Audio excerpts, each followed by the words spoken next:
বন্ধুরা, আপনারা সবাই কেমন আছেন? আজকে আমাদের রেসিপি মুরগির ঝোল। সঙ্গে থাকুন দেখার জন্য। উপর থেকে বেশ কিছু চেরা কাঁচা লঙ্কা দিয়ে দিলাম।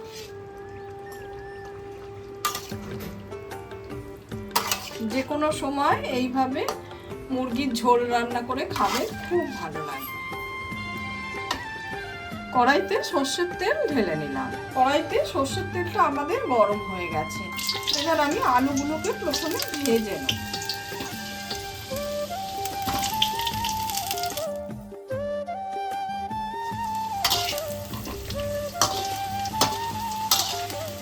এদিকে আলুগুলো আমার লাল করে ভাজা হয়ে গেছে, আমি তুলে নিচ্ছি।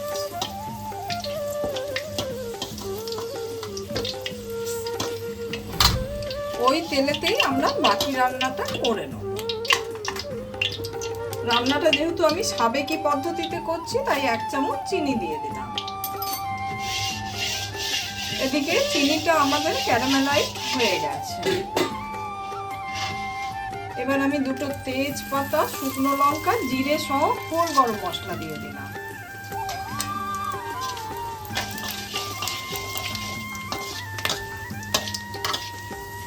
ফোড়নটা থেকে যখন একটা সুন্দর গন্ধ বেরোবে, তখনই জানবেন যে ফোড়নটা হয়ে গেছে। এবার আমি কুচনো পেঁয়াজ দিয়ে দিচ্ছি।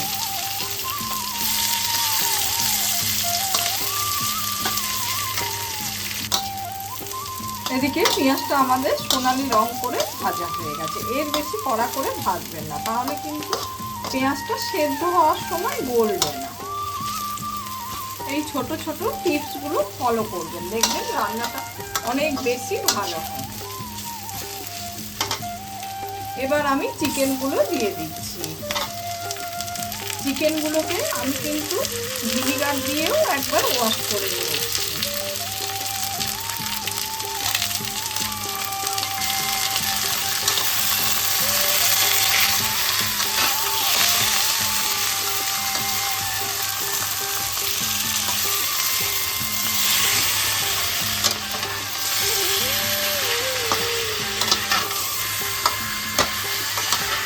এদিকে চিকেনটা আমাদের ভাজা ভাজা হয়ে গেছে। চিকেনটাকে কিন্তু একটু ভালো করে ভেজে দেব। এবার আমি জিরে, ধনে, আদা আর রসুন বাটা দিয়ে দিচ্ছি। যেহেতু চিকেন, রসুন কিন্তু আদার ডবল হবে।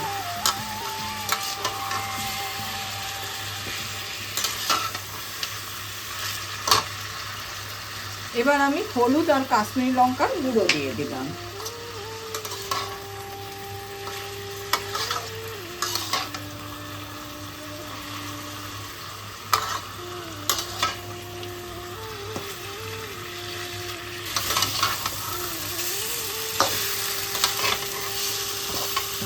এবার আমি টমেটো দিয়ে দিচ্ছি।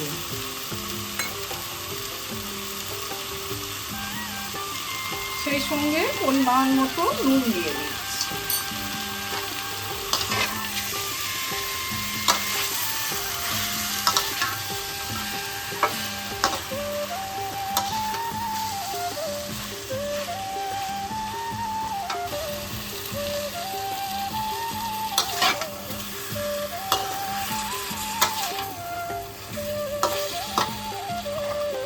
এবার আমরা ভেজে রাখা আলুগুলো দিয়ে দিচ্ছি।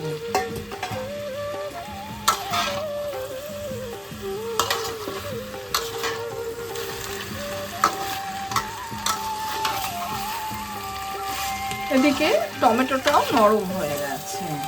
চিকেনটা আমাদের খুব ভালোভাবে কষানো হয়ে গেছে। এবার আমি মশলা বাটা ধোয়া জলটা দিয়ে দিচ্ছি,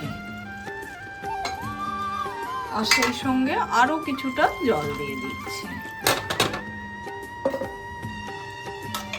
এবার হালকা হাতে একটু নাড়াচাড়া করে দিচ্ছি, দিয়ে আমরা ঢাকা দিয়ে দেবো। আর গ্যাসের ফ্লেমটা মিডিয়ামে রাখবো।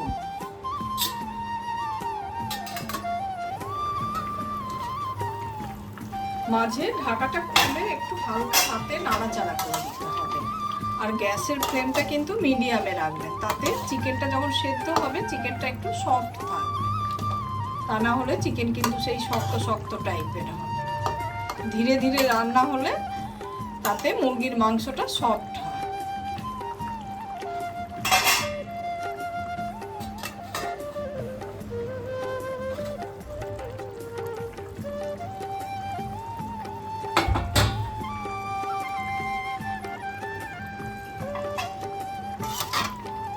এখন চিকেনটা আমাদের হয়ে গেছে। আমার এই রেসিপিটা আপনাদের যদি ভালো লেগে থাকে লাইক, শেয়ার, কমেন্ট আর সাবস্ক্রাইব করতে ভুলবেন না আমার চ্যানেল।